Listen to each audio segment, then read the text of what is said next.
Və bu yağışlarda ən böyük problemlərdən biri yolun səviyyəsi ilə həyətin səviyyəsinin düzgün verilməməyidir.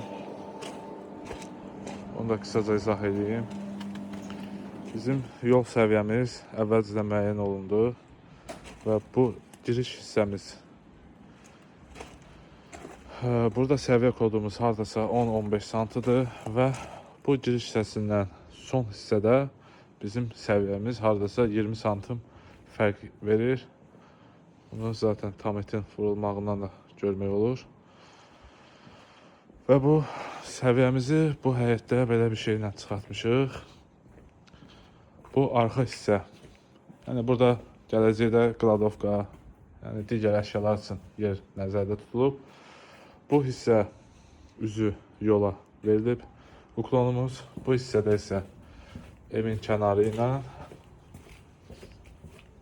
bu hissə ilə gedir. Yəni gördüyünüz kimi, əgər burada səviyyə fərqi olsaydı, yəni burada ən qısa bir, yəni belə bir yarım santidə fərq yaransaydı, burada problem olacaqdı, su qalacaqdı. Yəni şükür Allaha ki, bu yoxdur.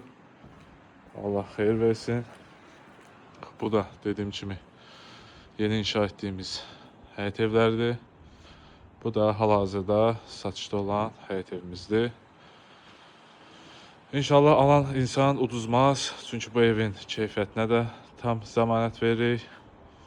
Yəni hər bir şeyinə də, yəni burada işlətdiyimiz materiallar, betonu, kəməri, kalonu və digər bütün hər bir şeyə zəmanət veririk. Burada da 2 dənə ehtiyat üçün su çayını qoyulub.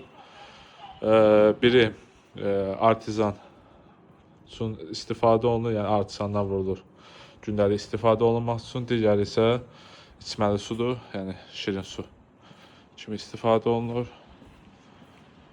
Belə şükürlər olsun bu günümüzə.